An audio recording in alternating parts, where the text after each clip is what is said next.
Hello, I'm Lydia Bell, Associate Director of Research at the NCAA. I'm pleased to be giving this presentation to our Division III colleagues. We'll be sharing some data specific to the mental health of Division III student athletes. I'm going to share my screen with all of you.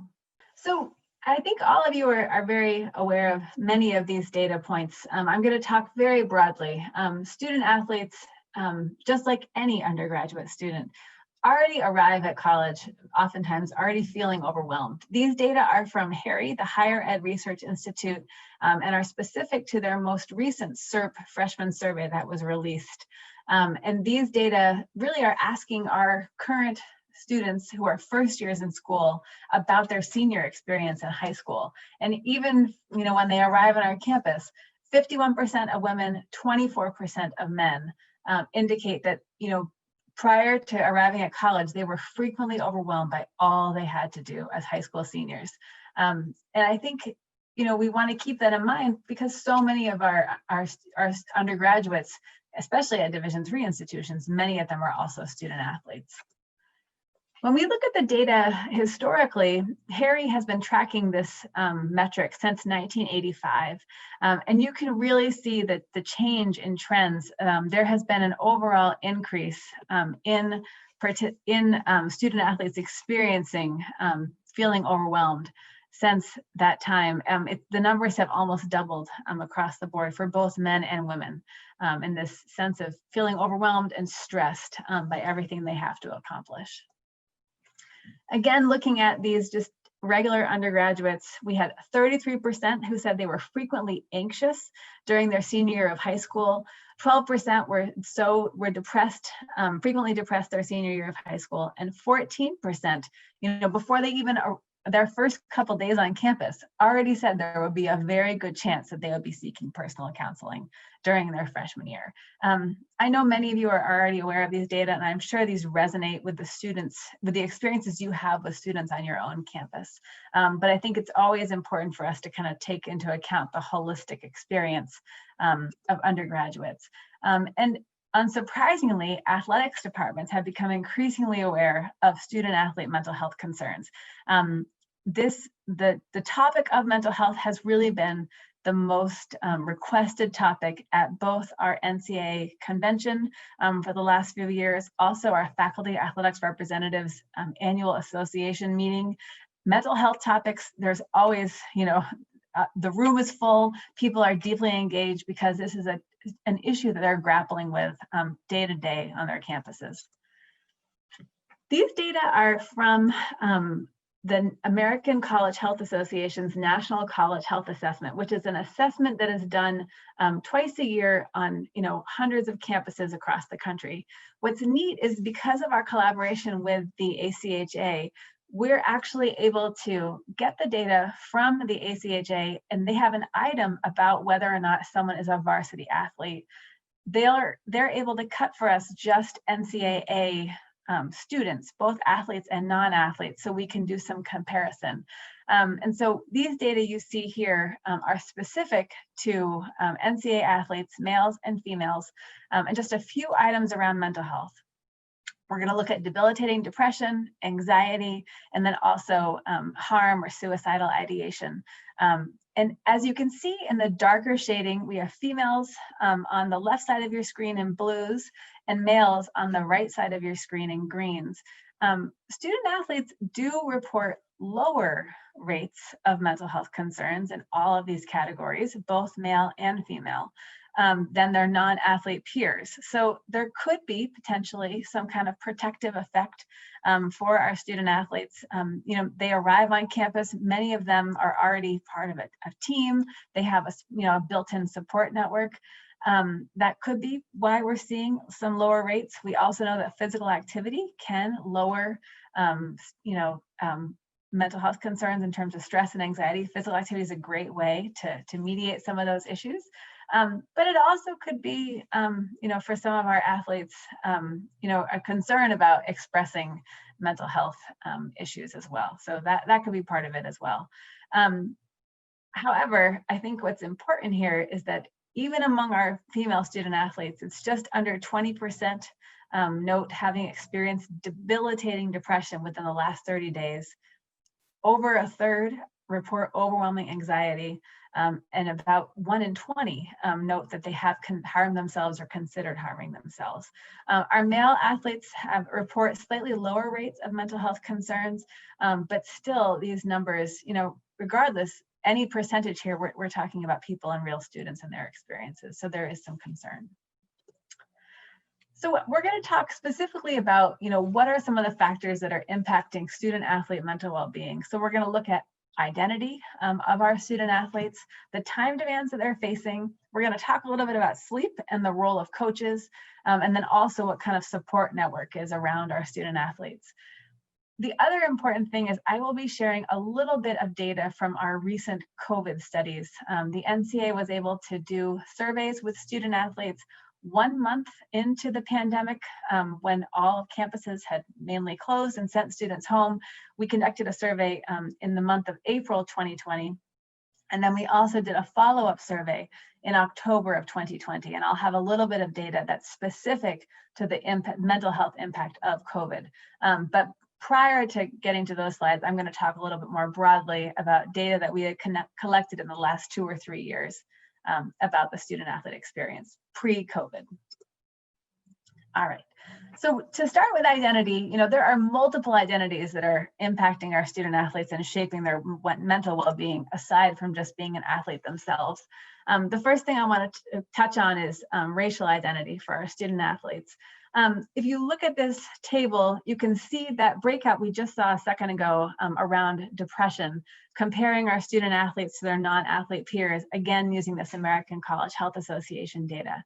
However, if we look in the second half of the table, what this breaks out is our white males and our males of color, our white females and our females of color, again, looking at the gap between student athletes and their non-athlete peers.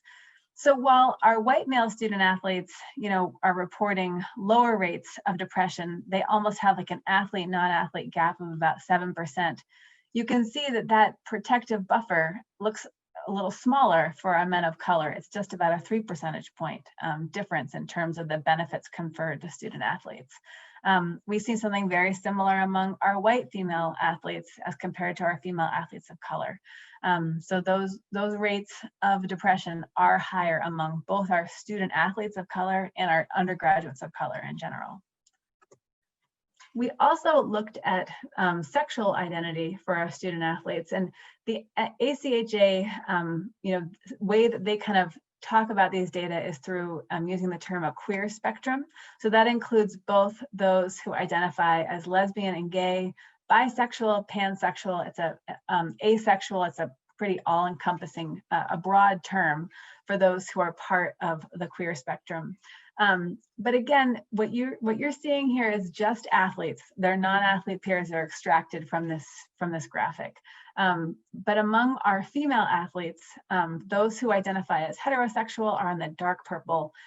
Those who are part of the queer spectrum are in the lighter purple. And you can see that for both men and women, men are shaded in the golds, there is higher rates of mental health concerns among both male and female athletes who identify as being part of the queer spectrum. So there's multiple strands of identity that could be shaping how a student athlete is experiencing college and the various mental health concerns that they face. And we want to be aware of all of that. While there may be some protective effect of being an athlete, also identifying as a person of color or being part of a sexual minority may be also compounding mental health concerns for student athletes. We also know from our GOALS study, which is a really large study of student athletes across all 3 divisions about their academic and their athletic experiences, that student athletes, regardless of division, this is true in divisions 1, 2, and 3, they tend to have both a high athletic identity, you can see that here in blue, but they also identify highly with their academic side. Women are more likely to have a high academic identity than men, but still, it's a majority of our student athletes identify very strongly as both athletes and students, and really feel that their role on your campus as an athlete and as a student is incredibly important, and they take both of them very seriously. These data were gathered in the spring of 2019. That was our most recent goals study. And what's interesting about this athletic identity is that it is forged at an incredibly early age for many of our student athletes. So these data, again, are specific to Division III, and this is looking at sport specialization. This means that these are students who by the age of 12 had dropped all their other sports, and now we're focusing specifically on their one sport that they're now playing in college. As you can see, among Division III athletes, those in soccer and ice hockey, almost half of them had specialized by the age of 12. Baseball, swimming, basketball, tennis, it's all about a third of student athletes. A third of men in those sports had specialized by the age of 12. Why does 12 matter? Oftentimes, when we're talking about specialization, there's been a real focus, particularly by the American Academy of Pediatrics, on this age of 12, because those who specialize by the age of 12 are more likely to face issues of burnout, mental burnout with their sport, but they're also more likely to suffer from overuse injuries, prior to college because of that early specialization. So that's why 12 really matters. In terms of women, the numbers don't look that different. Again, it's about half in both soccer and women's swimming and diving, in ice hockey. Just under that, 44% in softball, and then around a third in tennis and basketball, who had specialized by the age of 12. So we don't see very much of a difference between men and women in terms of specialization. And again, these data are specific to Division III student athletes.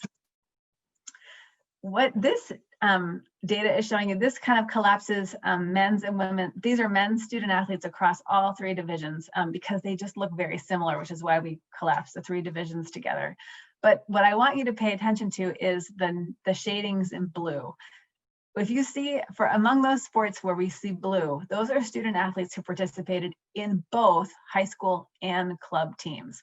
So it's over 3/4 of student athletes in men's basketball, baseball, lacrosse, swimming, soccer, wrestling. These are students, in many cases, who are competing in their sport, practicing and competing with teammates nearly year-round, not only in their high school teams, but then also in their club teams as well. So I think it's just, when we think about student athletes today, many of them are not, even though they may be focused on one sport, they may not really have an off season per se. Many of them, when they arrive on campus, they haven't had an off season prior to coming to college because they've been, in many cases, competing nearly year round. These numbers are specific to those in women's sports. As you can see, the numbers are not much different. They look even just a little bit higher than men in terms of that year-round participation. Over 90% in softball, basketball, and volleyball, nearly 90% in soccer, and then over 3/4 in lacrosse, field hockey, and swimming. And it will surprise you that because they're, deeply they're participating in their sport nearly year-round prior to coming to college. Many of them, when they arrive on campus, still are deeply connected to their high school teammates and coaches. You can see over here on the left side of your screen is those who are still in close contact with their high school teammates. It starts over in blue, which is our first years in college, down to our seniors. So as you can see, there is a little bit of decrease in the level of connection with our high school teammates, but still, even by senior year, 44% of our college senior athletes say that they're still in close contact with their high school teammates. Over on the right side of your screen, that's those who are still in close contact with high school coaches.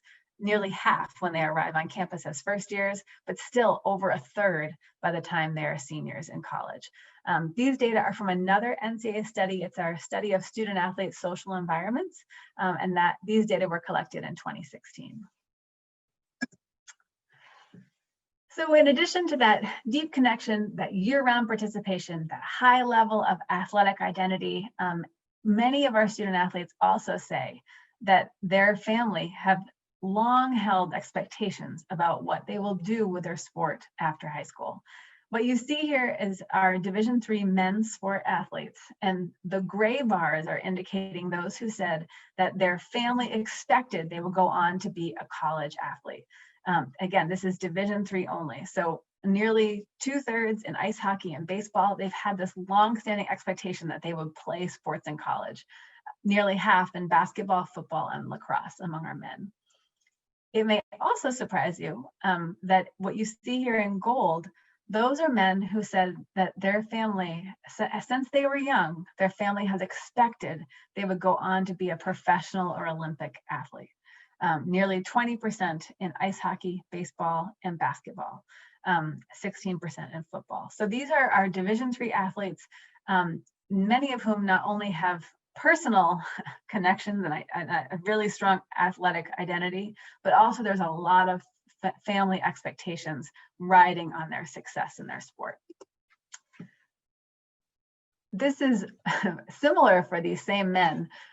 We asked our student athletes in Division III men's sports, how likely do you think it is you'll go on to be a professional or Olympian yourself? And these are the percentages that you can see that those reporting is at least somewhat likely that I will go on and be a professional. That is a quarter of those who are playing Division III men's basketball, a quarter of those in Division III ice hockey, over 20% in soccer. So it's, I think that family expectation, a little bit of youthful optimism may also kind of be playing into why these student athletes think it's at least somewhat likely they'll go pro. But I think we all know the reality. It's less than 2% of student athletes across all sports and all divisions have the opportunity to go on and play professionally. And that is a very rare experience for Division III student athletes. The numbers, these are the numbers specific to women. The college expectations are just as high as they are for men, or very similar to those of our families of men. The professional expectations are a little bit lower just because the opportunity for women is also a little bit lower. But we do see here ice hockey stands out. 15% of Division III women participating in ice hockey say that their family has long held expectations that they would go on to be a pro or an Olympian in their sport.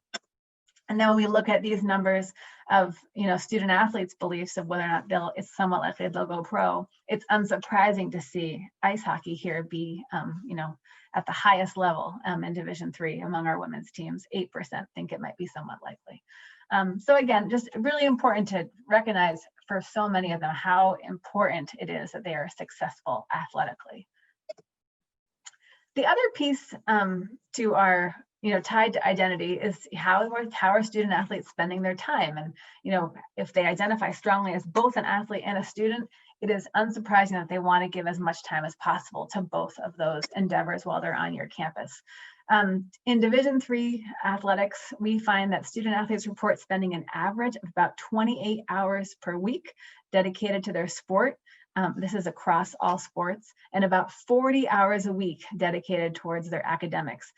So that could be not only taking classes, but then also working on homework and projects and labs. Student athletes report spending about 15 hours a week socializing. These numbers are from 2019. The time spent socializing or relaxing was down from the 2015 goal survey. And they also report spending just about 6.25 hours. So that's 6 hours and 15 minutes a night, actually getting some sleep in. So as I mentioned before, so many of our athletes, if you remember those blue bars of those who participated in the high school and club, so many of our students arrive on campus having already spent, they're used to spending year round dedicated to their sport. What you see here in this table is those student athletes who report spending as much or more time on their athletic activities in the off season as they do in season. And the green here is actually a little bit of a decrease from 2015. But regardless, even if you just focus on Division III, it's about half of all men in Division III report spending as much or more time in the off season on their sport as they do in the in season, and about 1/3 of women in Division III. So there are a lot of student athletes who continue to participate year round, even though their opportunity to compete is limited to a specific season. When we ask student athletes what they would like more time for, there's a whole range of things. How much would you like to spend a little more time, a lot more time? Where student athletes say that they want more time, of course, understandably, is in giving more time to their academics and their athletics. Over half of both men and women say if they had it, they would want to spend more time on their academics. About half of men, about 29% of women are saying that they would like to actually spend more time on their athletics if they had more time in the day. But what's interesting is when you ask about a wide range of activities, student athletes in general want more time doing everything. I think they would probably prefer to have 28 to 30 hours in every single day so they could fit it all in. So the number one thing they want more time for is actually sleeping. It's nearly 3/4 of student athletes say that if they had more time, that's where they'd like to be spending it. But they also want more time to relax alone. But at the same time, they want more time to hang out with their friends. Nearly 2/3 say that they really want to spend more time going home and visiting their family. You can see where academics kind of nests in this overall list of ranking. If they have more time, they do more extracurriculars on campus. They'd spend more time on their sport, and then about half of them would also like to spend time working at a job. So really, I think this is probably very tied to just our undergraduates in general. They want to do it all. They want to do it all at the same time. They want to fit it all in and really experience college as fully as possible and try to fit it all in and get a little bit of sleep around at the same time. So speaking of sleep, when we look at our student athletes, as I said, it's about 6.25 hours a night. This breaks it out by all sports in Division III. As you can see, the highest among our men's sports still doesn't even hit 7 hours a night. It's an average of 6.7 hours among our men's ice hockey student athletes. And the lowest is football in Division III. And football stands out. That's actually the lowest amount of sleep across all three of our divisions. In every single slide that you see for each division, football is always on the extreme end of not having enough sleep. Among our women's sports student athletes in Division III, we see, track and field has the most sleep, but it's still only about 6 hours and 40-ish minutes. And then the least amount of sleep is our women's soccer at just over 6 hours. But if it makes you feel any better, when we look at the data from the American College Health Association that compares both athletes and non-athletes, this question is around how often in the last 7 days did you get enough sleep that you woke up feeling refreshed? Student athletes don't look very different from their non-athlete peers. No one is getting enough sleep. Just over half of men said that, from between 0 and 3 days in the last week have they woken up feeling like they had enough sleep. Among women, the numbers are even higher. So the majority of student athletes are not waking up feeling refreshed on most days. Most of them are feeling like they still need a few more hours of sleep. Again, looking at the ACHA data, about 1/4 of student athletes and 31% of their non-athlete peers have reported that sleep difficulties have been difficult to handle in the past year. There are those who are awakening too early and can't go back to sleep. Again, athletes look very similar to their non-athlete peers, 16 versus 17%. Felt tired, dragged out, or sleepy during the day, about 2/3, and had an extremely hard time falling asleep, about 1/4 of both athletes and their non-athlete peers. What is interesting to me is that, it's not a surprise, but sleep can affect how well you perform in so many other aspects of your life. So thinking about that same item, where people, the days they reported waking, feeling rested, those who, even blue bars, those are those who, had 0 to 3 days per week where they woke up feeling rested.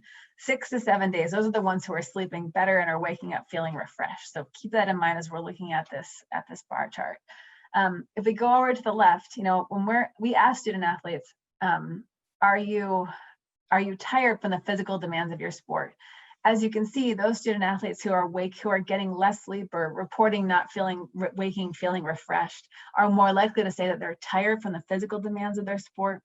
They're more likely to say that they're exhausted from the mental demands of their sport at a rate almost twice that of those who are getting higher quality sleep, more than half the days of the week. And then also those who are getting, who are waking feeling rested 6 to 7 days of the week, so the majority of the week, they're more likely to say that they're performing up to their ability as compared to those who are not getting very much sleep. So it does seem like there's a real strong relationship between sleep and then feeling positive about performance. We had a sleep summit here at the NCAA in 2017, sponsored by our Sports Science Institute. And in gathering data for that sleep summit, one thing we thought was important, in talking about athlete sleep, was also to be talking to our athletics professionals about their own sleep.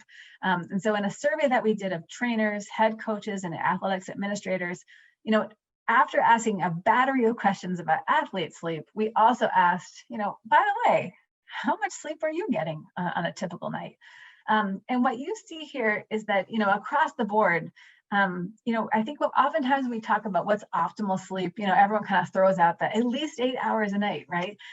But as you can see here, for both our trainers, our coaches, and our administrators, no one is reporting near the 8 hours a night. The average seems to be around 7 or under 7 hours per night. And I think that's probably typical of many people who are working in higher education. And a real concern, I think oftentimes we do a lot more bragging about how much we can get done on such little sleep than we do bragging about what a great sleep we all had last night, right? And I think, when we're thinking so much about athletes and athlete sleep and encouraging them to get more sleep, and do you see the incredible benefits that a good night's sleep can confer on not only your athletic experience, but your academic experience.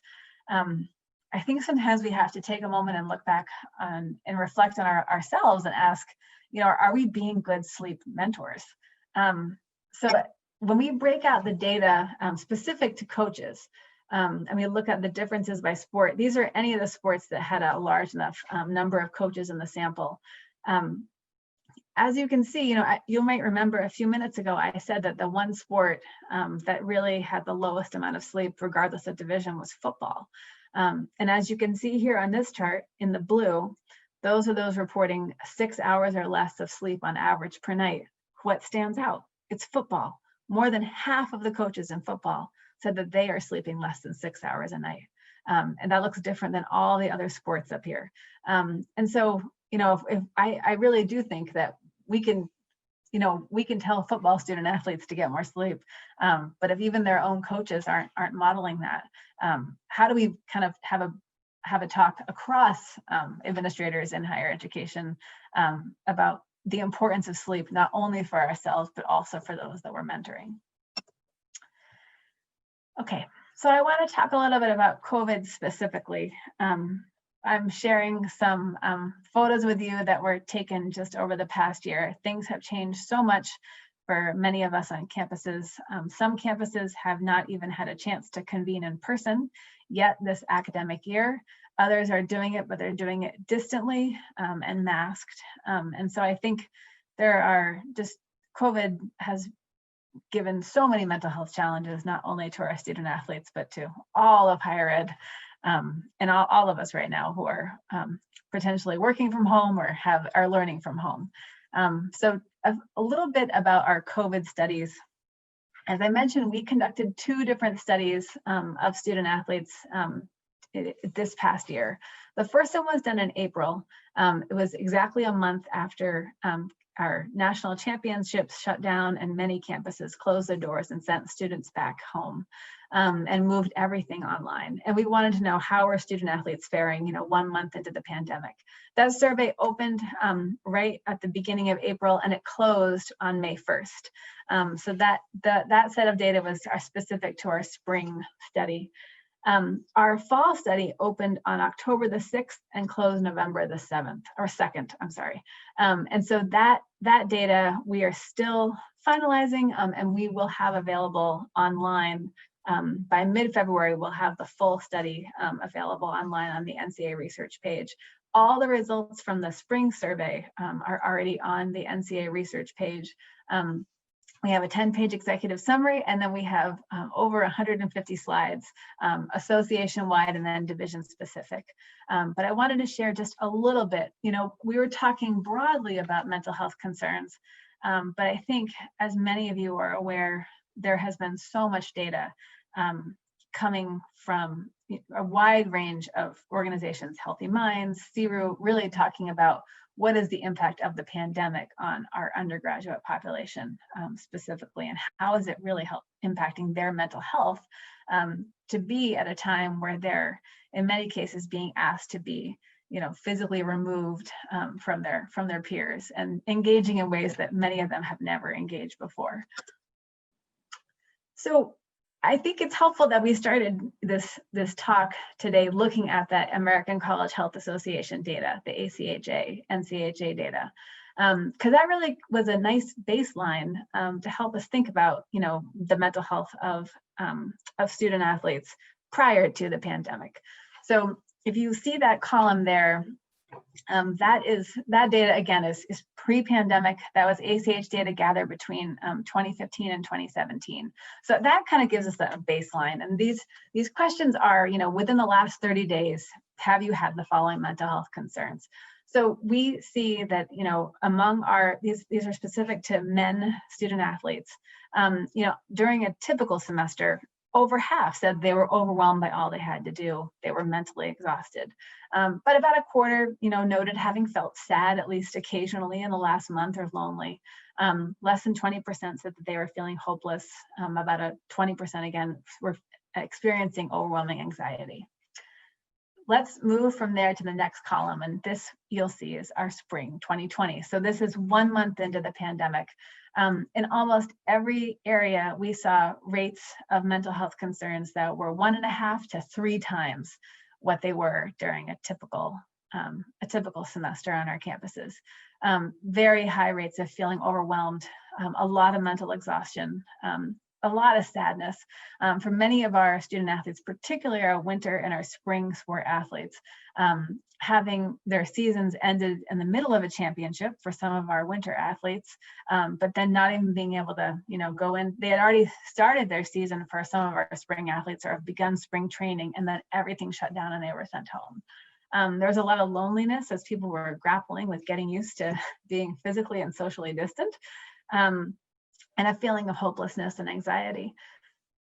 When you look at the far right column, that is the most recent data from our fall 2020 study.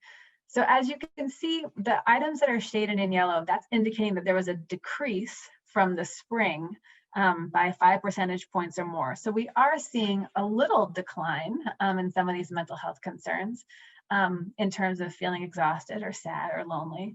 But we're nowhere near the return to the baseline data. We're still at about, you know, 2 times the rate of mental health concerns that we see in a typical semester. And as you can see, that feeling, you know, feeling overwhelmed and also dealing with anxiety, that has not depreciably, you know, hasn't lessened appreciably at all. And so I think that's a really important thing, is that, you know, while there may be many of our student athletes now are either back on campus, or maybe they're living in a college town or with their peers, they may not be as lonely as they were, but they're still not nearly as connected as they were pre-pandemic. But for many of them, they're really overwhelmed with trying to figure out, you know, life, as all of us are in the middle of a pandemic. When we look at our women, we see the data look very similar. You know, again, it's about 1.5 to 2 to 3 times the numbers that we see during a typical semester in terms of all those mental health concerns.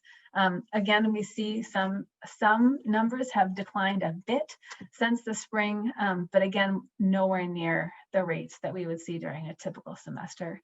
So there's a lot of students who are really grappling with some mental health concerns right now, unsurprisingly. we asked student athletes in the fall, what factors are negatively impacting your mental health? And these data, again, these are specific to Division III. Among both men and women, academic worries kind of stood out. That really was impacting mental health. Over half of the women, it was the highest among our women's sports athletes, reported academic worries were really impacting their mental health. About a third of our men's sport athletes. But also for Division III, it was a lack of access to their sport. So again, thinking about, for so many of these student athletes prior to even coming to college, many of them had participated year round. And then to suddenly, especially in the spring, where so many facilities closed down and gyms were shuttered, a lot of our athletes, for the first time potentially in over a decade, suddenly didn't have access to equipment, to a team, to a coach, being physically present. So I think for many of them, that was a huge hit to their athletic identity. But many of our student athletes, particularly in Division III, are still unable to access their sport and their team.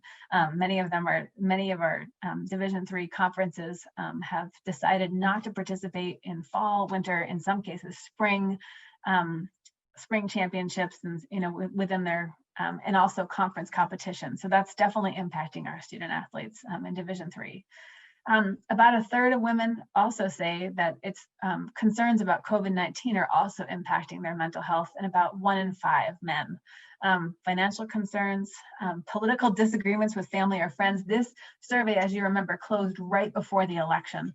And our women's student athletes, our women's sports athletes who took the survey were almost twice as likely to say that political disagreements were causing a lot of mental health concerns. We also asked about experiences of racism or racial trauma. When we break out the data specific to athletes of color, those numbers are higher, nearly 1.5 to 2 times higher among athletes of color.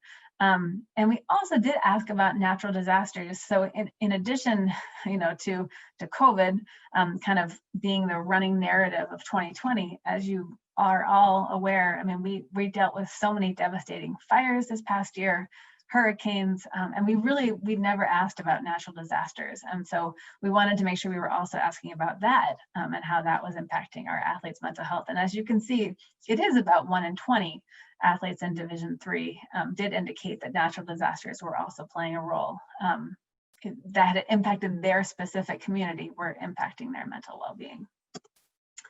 So as I noted, sport participation looks different, across all of our campuses across the nation.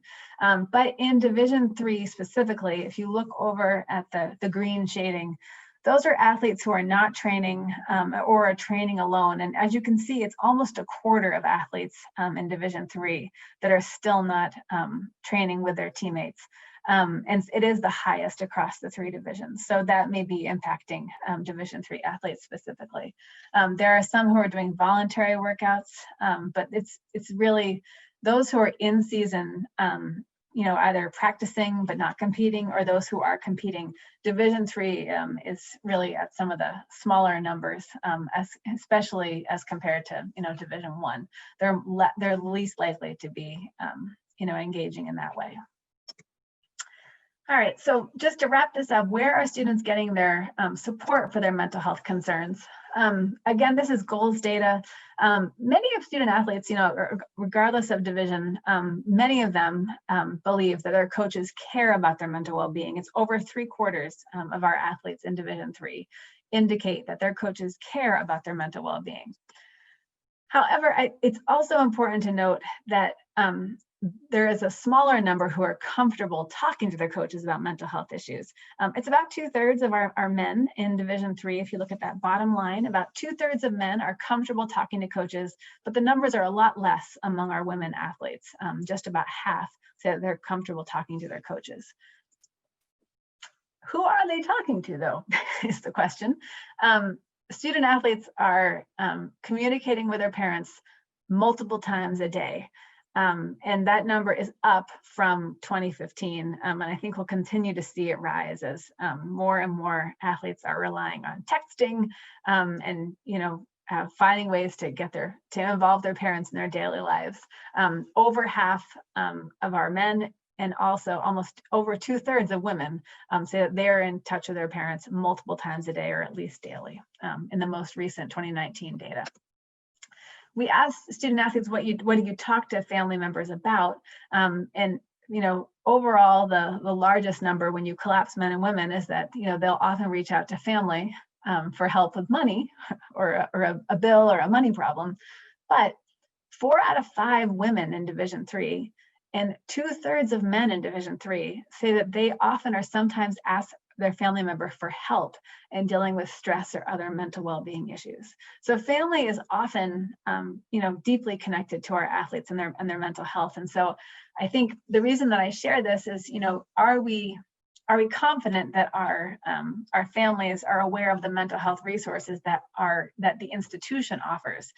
Because if a student is not talking to their coaches and if they're not talking to a counselor on campus, but they are talking to their parents and their family about stress or other mental well-being, do families have the knowledge to make a local referral, especially if that athlete is living on campus, to help them understand what's available for them? We asked student athletes, what conditions would increase your access to mental health care? Free definitely is important. About 1/3 of men, about half of women say that free services would increase their access. But also here, what stands out is a practitioner who understands athletes. I think, as you've just seen through all these slides, the context for athletes looks very different. The amount of time they're spending, devoting towards their sport and the amount they have invested in it. And so having a practitioner who understands athletes can be really valuable. The NCAA does have mental health resources. If you haven't had a chance, the Sports Science Institute has a really nice webpage that's specific to mental wellness, and there's multiple modules that people can take. There's one for athletes, coaches, and one for faculty representatives that really helps educate. They're brief modules, but they're an online training around mental wellness. There's also some mental health best practices, a document you can download as a PDF, and a Mind, Body, and Sport book available on the NCAA website. And then the NCAA also has some nice little, two-sided info sheets around some major topics in mental health: suicidal ideation, disordered eating, anxiety, depression. But then also there is a couple of different toolkits that can actually help people do mental health presentations on their own campus that campuses can access as well. And I just told you about the mental health module. So this is a screenshot of how the module kind of starts. It's the look of the module. But again, they are for student athletes, coaches, and faculty athletics representatives. So that's something that the NCAA offers as well. So that concludes my presentation. I hope it was helpful. I believe we'll make these slides available to all of you. And I really appreciate the time and the opportunity. Thank you.